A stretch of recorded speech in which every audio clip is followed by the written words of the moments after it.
Olá, tudo bem com você? Esse é o estudo bíblico da Igreja Batista Pioneira de Santa Helena. Eu sou o pastor Cláudio. Eu quero te convidar a abrir a sua Bíblia no Evangelho de Mateus, capítulo 5, versículos 27 até o versículo 30. A gente está semanalmente estudando uma pequena parte do Sermão da Montanha e a gente quer aprender mais daquilo que Jesus nos ensinou nesse sermão tão importante, pregado e ensinado por ele, para os seus discípulos e para as pessoas ao seu redor, e que também é importante para mim e para você enquanto cristãos, enquanto seguidores de Jesus, enquanto pessoas interessadas em conhecer mais a Jesus. E eu quero desejar que esse tempo seja um tempo para a gente realmente aprender mais a respeito das leis de Deus para aplicá-las nas nossas vidas. No texto de hoje, antes de nós lermos, eu quero lembrar que aqui nos versos 27 a 30 de Mateus capítulo 5, nós estamos falando de leis. Desde o versículo 21 até o final desse capítulo, nós vamos falar a respeito de 6 expressões que Jesus traz, 6 leis que ele vai repetir, que vêm do Antigo Testamento, mas que estavam sendo usadas e aplicadas de uma maneira errada por parte dos fariseus e dos escribas. Os fariseus, eles eram separatistas. Lembra disso? Falamos disso no estudo anterior. Mas eles, por se considerarem mais santos, mais importantes do que as pessoas, eles tentavam praticar, pelo menos de forma externa, na sua aparência, eles tentavam praticar a lei de forma irrepreensível. Já os escribas também seguiam a lei, mas eles eram os que aplicavam a lei ensinando para as pessoas, pregando, ensinando, expondo a lei. E eles também eram os que copiavam as leis para que houvessem cópias sobre cópias, para que a lei não fosse perdida diante das circunstâncias e dos anos, das décadas que iam se passando. Pois bem, fariseus, escribas, Jesus, parece que nós sempre temos algumas questões relacionadas a embates, a desafios ocasionados por esse relacionamento. Porque uma das coisas que é fato é que Jesus ele foi muito perseguido pelos religiosos daquela época, muito mais do que pelo Império Romano ou por outras situações, circunstâncias, e talvez até mais do que pelo próprio diabo. Os mestres da lei perseguiram Jesus muito mais. Vamos ler o texto? Capítulo 5, verso 27 diz assim: Vocês ouviram o que foi dito, não adulterarás. Mas eu digo, qualquer que olhar para uma mulher e desejá-la, já cometeu adultério com ela no seu coração. Se o seu olho direito fizer pecar, arranque-o e lance-o fora. É melhor perder uma parte do seu olho do que ser todo ele lançado no inferno. E se a sua mão direita o fizer pecar, corte-a e lance-a fora. É melhor perder uma parte do seu corpo do que ir todo ele para o inferno. Que texto forte, não é mesmo? Vocês ouviram o que foi dito. Essa é a segunda ilustração de Jesus. A primeira, vista no nosso último estudo, no verso 21, vocês ouviram o que foi dito aos seus antepassados, não matarás. E aí Jesus ensina que, dos versos 21 a 26, que o desejo de matar alguém é tão pecado quanto o ato de matar. A diferença está na consequência, na pena, na consciência de um desejo e de uma ação, que aí são diferentes, mas desejar matar e matar é pecado, da mesma forma como quaisquer outros pecados. E aqui nós temos então o Jesus falando sobre o mandamento não adulterarás, que é encontrado em Êxodo capítulo 20, verso 14 e Deuteronômio 5, 18. É um dos 10 mandamentos. E esse não adulterarás, ele era seguido pelos líderes religiosos de uma maneira apenas física, e Jesus aqui quer ensinar algo muito mais importante. Os fariseus e os escribas haviam reduzido o mandamento que proíbe o adultério a somente o próprio ato. Haviam ressaltado a letra da lei e assim eles anularam a lei. Se esqueceram do ensino inteiro da lei. 2 Coríntios, capítulo 3, verso 6, a parte final do versículo diz: Pois a letra mata, mas o espírito vivifica. Seguir apenas a letra, sem colocar Deus no meio disso tudo, sem amar a Deus e por isso, por amar a Deus, seguir as leis, faz com que a lei seja apenas morta e não traz a vida que nós precisamos. A verdadeira dificuldade é que os escribas e os fariseus nunca haviam lido atentamente os 10 mandamentos. Porque não adulterarás é um dos 10 mandamentos, mas o 10º mandamento, ele também diz que nós não devemos cobiçar nada do nosso próximo. E o texto bíblico no original diz para não cobiçar a mulher do seu próximo, nem o seu servo, nem a sua casa, nem absolutamente nada. Desejar aquilo que é do outro, não podemos praticar, não podemos fazer, é pecado. E os escribas e fariseus, eles se ateram somente ao ato físico. Poxa, eu não adulterei, eu não tive um relacionamento sexual com outra mulher a não ser a minha, então eu não tenho cometido esse pecado, eu estou livre desse pecado. Talvez essa seja uma perspectiva muito fácil, humanamente falando. Mas o grande problema de Jesus é que a lei sempre salienta o papel do coração nessas questões. Lucas, capítulo 16, versículo 15, diz assim: Ele lhes disse: Vocês são os que se justificam a si mesmos aos olhos dos homens, mas Deus conhece os corações de vocês. Aquilo que tem muito valor entre os homens é detestável aos olhos de Deus. Deus conhece o nosso coração, e é do nosso coração que vem, que se origina o desejo de pecar. Aliás, o desejo já é e já pode se tornar pecado. O propósito da lei do Antigo Testamento que Jesus está querendo nos mostrar aqui era de mostrar a extrema pecaminosidade do pecado. Por isso nós precisamos ter ideias muito claras, muito específicas a respeito do pecado. Nós precisamos entender o que realmente é o pecado. Nós não podemos apenas dizer à humanidade o que deve ser feito, isso é insuficiente. Nós precisamos entender corretamente, ao invés de só falar, você precisa abandonar o pecado. Mas o que é o pecado? O que ele faz nas nossas vidas? E aí o nosso autor, que tem sido como base para os nossos estudos, o Martin Lloyd-Jones, né, nesse livro Estudos no Sermão do Monte, que tem me servido como guia na preparação desses estudos, ele escreve o seguinte: não havia outro realmente adequado para parar por nós o preço do pecado, para pagar por nós o preço do pecado. Somente ele podia a porta do céu abrir e assim nossa entrada ali permitir. Ele está falando de quem? Ele está falando de Jesus. Porque Romanos capítulo 3, verso 10 diz, como está escrito, não há nenhum justo, nenhum sequer. E essa justiça aos olhos de Deus é porque todos nós somos pecadores. Conhecimento, informação e coisas afins não bastam. Sabe por quê? Por causa do pecado que se arraigou no coração do homem. Não adianta ter somente conhecimento, não adianta saber o que é ou não é pecado. Eu preciso realmente me arrepender. Eu preciso realmente parar de desejar. E o exemplo que Jesus nos traz, ele diz que qualquer um que olhar para uma mulher e desejá-la já cometeu adultério com ela no seu coração. E a gente olha inicialmente e de forma correta e aplicamos isso para nós homens. Os homens, eles pecam muito nos seus olhares. E nós temos que ter cuidado, nós temos que procurar não olhar com desejo para as outras mulheres, a não ser aquela que Deus colocou para ser a nossa mulher, a nossa esposa. Nós devemos, assim como Paulo escrevendo para Timóteo, nós devemos olhar para as mulheres mais velhas como se fossem nossas mães e para as mais jovens como se fossem nossas irmãs. Essa é a perspectiva que nós devemos ter. Olhando para as mulheres como se fossem nossas mães ou nossas irmãs, nós então teremos dificuldade de desejar ter um relacionamento sexual ou de cobiçar o corpo dessas mulheres. Mas o texto, ele também, esse é um exemplo, mas o texto ele pode ser aplicado de forma ainda mais ampla. Porque nós estamos envolvidos pelo pecado e nós temos que entender que ele só pode ser solucionado por Jesus. Porque se trata do coração que é pecaminoso, que é corrupto. Se trata dos nossos olhares e a partir dos nossos olhares os nossos desejos.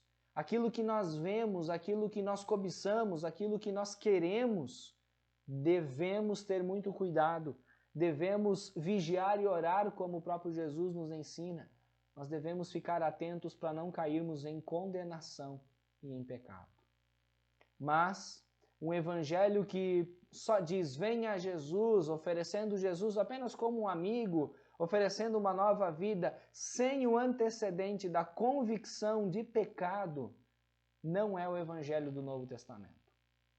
Jesus propriamente ensinou a respeito do pecado. E nós precisamos entender que para ter Jesus nas nossas vidas, precisamos nos arrepender. Nós precisamos abandonar a vida de pecado. Nós somos pecadores, propensos a pecar.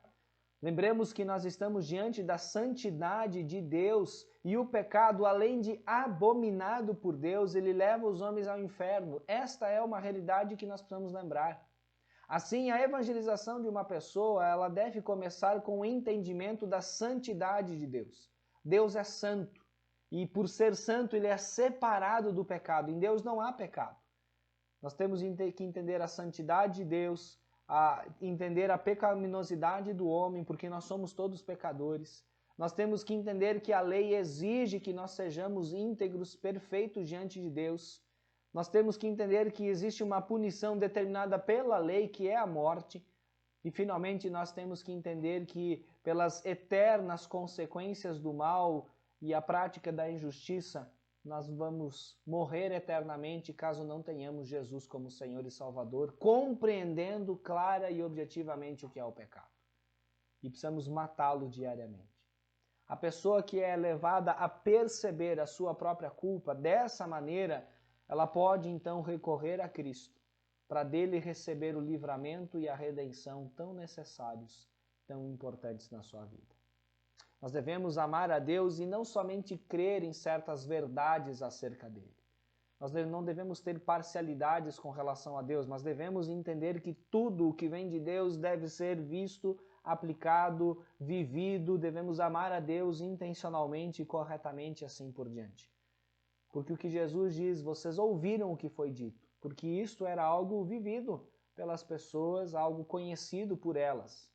Mas o que acontece é que os escribas e fariseus, eles não haviam percebido atentamente, eles não tinham estudado, lido atentamente os 10 mandamentos, para perceber que 2 deles falam de não adulterar e não cobiçar, não desejar aquilo que é do outro, não desejar aquilo que nós vemos, seja na televisão, seja na internet, seja na rua, que pertence a outra pessoa. Ou que talvez nem mesmo pertença a alguém, como por exemplo um carro que está sendo oferecido à venda que não tem dono nenhum, e eu desejo aquilo com todo o meu coração e esqueço que devo buscar a Deus em primeiro lugar. Nós temos que entender que devemos amar a Deus e não somente crer em algumas poucas verdades. Porque tem gente que não ama tanto a Deus quanto deveria, é porque essa pessoa nunca percebeu o que ele fez em nosso favor na pessoa de Cristo. É uma pessoa que não percebe o quanto nós necessitamos de Jesus. Sobre o pecado, não se trata de cometer, mas nem ao mesmo de desejar e cobiçar. O pecado, ele está dentro de nós. E desejar e cobiçar é um passo, e praticar é outro passo. Mas antes desses passos, o pecado já está dentro de nós. O pecado, ele não envolve apenas uma questão de atos e feitos. Antes, ele é algo que está dentro do coração de nós que provoca más ações. O ensino bíblico é que o homem foi criado perfeito, mas que caiu dessa perfeição. E a consequência disso é que o homem deseja e cobiça aquilo que não lhe pertence. O texto de Mateus capítulo 15, verso 19, palavras de Jesus dizendo: pois do coração do homem saem os maus pensamentos, os homicídios, os adultérios, as imoralidades sexuais, os roubos, os falsos testemunhos e as calúnias. É do coração que vem isso. É de uma natureza pecaminosa que está dentro de nós e que precisa diariamente ser mortificada, ser morta. O pecado precisa ser entendido como uma força terrível e dominadora. O que nos importa é aquilo que impulsiona, que desperta a vontade de fazer. O pecado, ele existe em cada um de nós e nós somos forçados a enfrentar essa realidade. Nós temos que enfrentar a realidade de que somos pecadores e somente através de Jesus e da ação do Espírito Santo nós podemos vencer o pecado. O pecado é sutil, ele nos ilude, ele nos engana. Ele afeta a constituição da pessoa de forma inteira, ele faz parte da mente e das atitudes. Olha o que diz o verso 29, se o seu olho direito o fizer pecar, arranque-o e lance-o fora. É melhor perder uma parte do seu corpo do que todo ele ser lançado no inferno. E se sua mão direita o fizer pecar, corte-a e lance-a fora. É melhor perder uma parte do seu corpo do que ir todo ele para o inferno. É um texto bastante forte, essas expressões a gente já vai entender o que elas significam. Mas o fato é que a sutileza do pecado, ele afeta todo o ser. Ele afeta o físico, ele afeta o espiritual, o emocional, ele afeta toda a pessoa, tudo o que nós somos. Faz parte da mente e das atitudes. O pecado, ele é perverso. É tão devastador que ele usa os membros do nosso corpo dados por Deus para ministrar contra ele. E metaforicamente o texto diz para cortar e lançar longe. Lembre que a lei é reta, pura e boa, mas a dificuldade ela reside em nós, na nossa natureza pervertida. O pecado ele é destrutivo. Ele introduziu a morte no ser humano. Romanos 6,23 claramente diz, pois o salário do pecado é a morte, ou seja, a consequência do pecado é a morte, mas o dom gratuito de Deus é a vida eterna em Cristo Jesus, nosso Senhor. Deus criou o homem não para morrer, mas a partir do momento que o homem pecou, a primeira consequência veio como a morte. A morte é consequência do pecado. Nós poderíamos viver eternamente desde que não pecássemos. Podemos hoje viver eternamente desde que nos arrependamos, entendendo o que é o pecado, abandonando o pecado e vivendo para Jesus. É por isso que nós devemos tirar cada gota de pecado das nossas vidas, desde atos, imaginações, conversas tolas e tudo mais. O que precisamos é mortificar, é matar o pecado dentro de nós. Nós precisamos entender melhor o ponto de vista de Jesus sobre o pecado, em contraposição com os escribas e fariseus, que é o verso 29 que acabamos de ler. Jesus tinha enfatizado a importância de um coração limpo, que nos traz a palavra santidade como uma palavra-chave nesse contexto. Os religiosos, eles ali consideravam apenas a questão física, o que é inadmissível diante da palavra de Deus, que diz que não podemos nem sequer desejar. Se o teu olho cobiçar, se você cobiçar a mulher do teu próximo, como diz o 10º mandamento. O ato de cobiçar, de pensar algo relacionado a alguém que não devemos, a algo que não devemos, já é pecado. Jesus ensinava sobre a horrível natureza do pecado, o terrível perigo que o pecado nos envolve e a importância de nós tratarmos o pecado de forma radical. E aí, o destaque é para a mão direita e para o olho direito. E é muito interessante que naquela época, no contexto, o lado direito ele era mais importante do que o esquerdo. E muitos de nós escrevemos com a mão direita, por exemplo, poucas pessoas são canhotas, de fato, mas a gente sabe que isso não tem diferença nenhuma. O fato é que essas coisas elas eram consideradas importantes naquela época e não se tem uma explicação teológica do porquê. Por que olho direito, sendo que nós temos 2 olhos? E se você literalmente arrancar o seu olho direito, jogá-lo fora, você ainda tem o olho esquerdo para desejar, para olhar para mulheres, para pessoas, para coisas, para situações e assim por diante.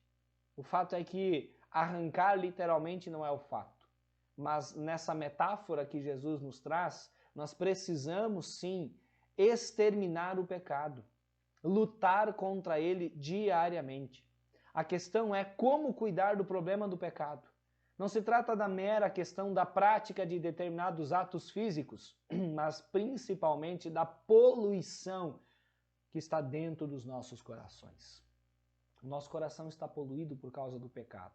A natureza humana é pecaminosa. Embora não se esteja praticando nenhum pecado no momento, nós ainda assim somos naturalmente pecadores. É uma tragédia sermos tão negligentes no que diz respeito à eternidade e tão preocupados com aquilo que terá fim. Mateus capítulo 16, versículo 26 diz assim: Pois que adiantará o homem ganhar o mundo inteiro e perder a sua alma? Ou o que o homem poderá dar em troca da sua alma? Do que adianta ter muitas coisas, valorizar aquilo que é terreno, que é humano, que é momentâneo e esquecermos da eternidade? É por isso que Jesus diz que nós devemos mortificar o pecado, exterminar o pecado, para termos uma vida eterna. Arrancar o olho direito ou a mão direita não é para fazer de forma literal, mas é para nós arrancarmos tudo aquilo que nos faz pecar. E aí sim, se a minha mão me faz pecar, eu devo corrigi-la a tal ponto para que ela nunca mais venha a pecar. Se eu tenho desejos, se eu tenho vontades, se existem coisas dentro do meu coração que me levam a pecar, eu devo pedir para que Deus tire isso de mim e devo lutar contra isso diariamente, para que então, sem esses desejos, eu tenha a garantia da eternidade. E não o contrário, com esses desejos, eu fique apenas vivendo o tempo presente e o momento futuro que tenho aqui nessa vida terrena, mas estando morto na eternidade. O que é que vale mais a pena? A eternidade ou a nossa vida terrena? E talvez a gente não tenha noção de que a eternidade é muito maior, muito mais importante do que a nossa vida terrena. Nós devemos odiar o pecado, fazendo tudo o que estiver ao nosso alcance para que o pecado seja destruído dentro de nós. Salmo 97, versículo 10 diz: odeiem o mal, vocês que amam o Senhor, pois Ele protege a vida dos seus fiéis e os livra das mãos dos ímpios. Salmo 97, 10, essa citação. Nós precisamos ter um coração puro. A ideia não é de não estarmos praticando certos atos, mas que os nossos corações sejam puros. E aí nós precisamos voltar para o versículo 8 do capítulo 5, desse mesmo capítulo aqui em Mateus, que diz: bem-aventurados os puros de coração, porque eles verão a Deus. É essa pureza tão necessária que nós devemos diariamente buscar.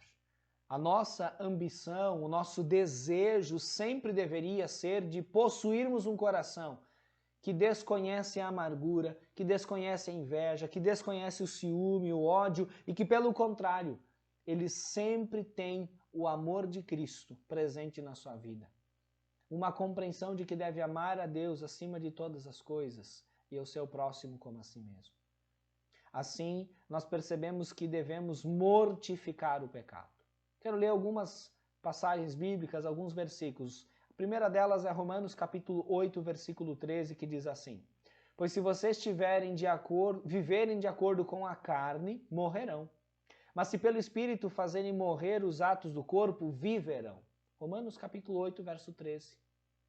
Outro texto é 1 Coríntios 9, 27, onde o apóstolo Paulo diz: mas esmurro o meu corpo e faço dele meu escravo, para que depois de ser pregado aos outros, eu mesmo não venha a ser reprovado. Esse esforço por parte do apóstolo Paulo de maltratar o seu corpo em algumas ocasiões, de sofrer pela causa de Cristo, para ele era algo mais válido do que ter alguns prazeres, alguns deleites, alguns sabores da vida que levariam ele a uma condenação eterna. Paulo também, em Romanos capítulo 13, verso 14, escreve: pelo contrário, revistam-se do Senhor Jesus Cristo e não fiquem premeditando como satisfazer os desejos da carne. Não fique querendo satisfazer a sua própria carne, é o que Paulo escreve em Romanos capítulo 13, verso 14. Mas revistam-se de Jesus, busquem a Jesus.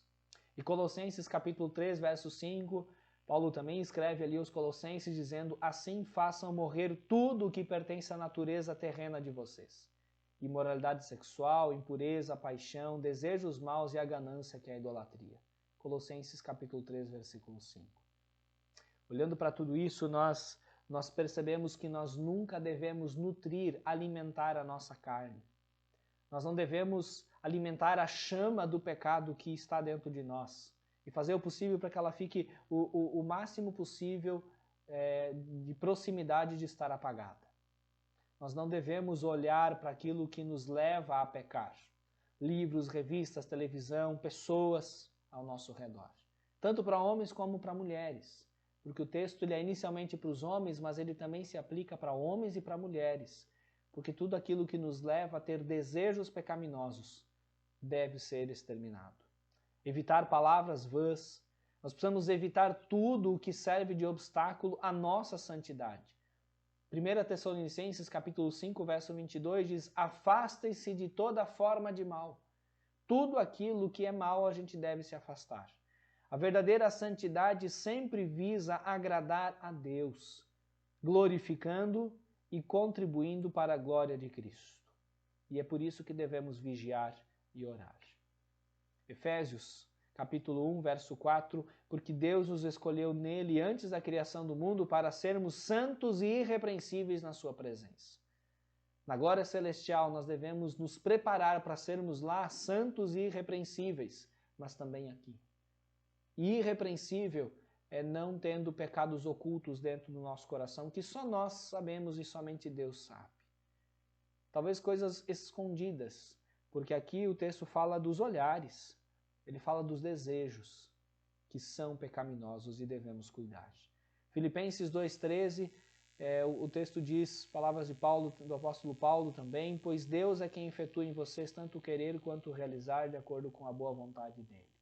Quando nos submetemos a Deus, Ele coloca em nós o seu Santo Espírito. E aí nós somos capacitados a enfrentar corretamente e lutar contra o pecado. Se nós percebermos o poder e a verdadeira natureza do pecado, percebendo o terrível domínio que o pecado exerce sobre o homem e seus efeitos, então a gente vai notar o quanto estamos falidos e o quanto estamos pobres, e assim nós vamos buscar aquele que nos dá a verdadeira vida e a libertação do pecado. É diante de tudo isso que nós temos que entender que a vontade de Deus é que sejamos parecidos com Jesus. Sejamos santos como Ele também é santo. E que nós tenhamos cuidado com os nossos olhares e com os desejos que vêm do nosso coração. Que Deus conduza a nossa vida de tal forma a buscarmos sempre a Ele. Vamos orar? Ó Deus, nós louvamos o Teu nome agradecidos pela Tua palavra. Nós pedimos perdão, porque no nosso interior existem muitos desejos, muitas vontades, que só nós sabemos, mas temos a certeza de que o Senhor conhece também, e nós muitas vezes agimos de tal forma a afrontarmos o Senhor pelas nossas ações, pelos nossos pecados. Nos perdoe pelos olhares, pelos desejos, mas nos ensine, ó Deus, a não olhar e a não desejar aquilo que nos leva a pecar. Nos ensine cada vez mais a sermos santos e irrepreensíveis até a vinda de Cristo Jesus.